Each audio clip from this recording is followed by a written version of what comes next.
My project was an automated braking system. To start, sound travels by hitting an object and bouncing back, which is why we hear it. The speed of sound depends on humidity, temperature, and the state of matter. Therefore, my device, it depends on the speed of sound. It's affected by humidity, temperature, and the state of matter. So my procedure was, I would put an ultrasonic sensor to emit a sound wave, and I would read the time. The sensor reads the time that it took for the sound wave to bounce back off of an object, and I would calculate the distance to the object. We're doing distance equals speed divided by time divided by 2.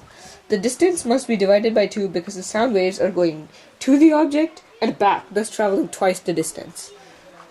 So the applications of ultrasound sensing in everyday lives would probably be in cars and drones, automatic door operation for the disabled, and minor home security.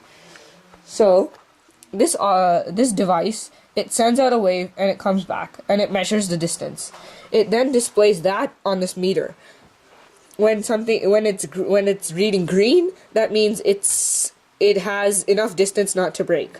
The orange is a warning to the driver to manually brake, and the red, the robot assumes that the driver cannot or is not going to brake and therefore decides to brake itself.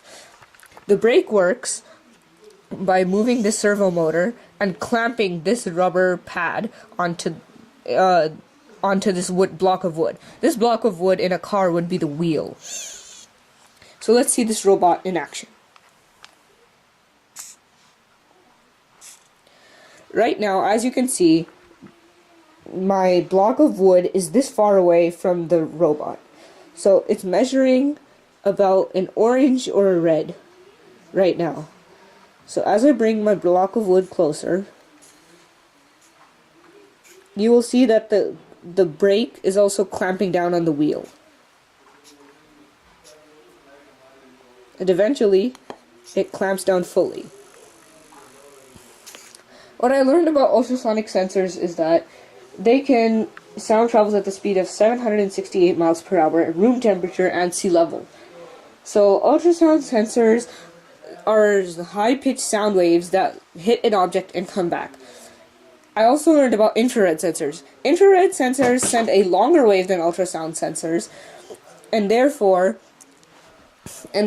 take a shorter amount of that also depends on the humidity and the temperature.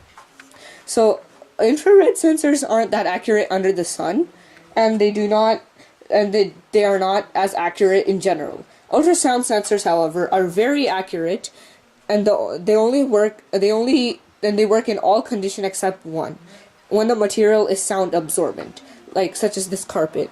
I'll show you what happens when I point it down. The sound waves are bouncing all over the place, so it's not getting a clear reading of what the distance actually is.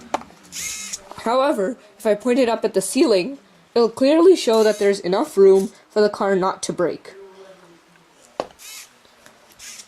So my future work would include adding the temperature and humidity sensors to make the robot work in all conditions, and to add a calibration for larger distances and a 2-scale model for cars. For example, this 1.5 foot at orange would probably be 1 to 2 or 3 meters. I would also build an infrared device and see the results. I would also attach an LCD display device to the Arduino. I might also find out the speed of something by taking one distance, and then as it moves, taking another distance, therefore finding out the speed of the current object. Thank you.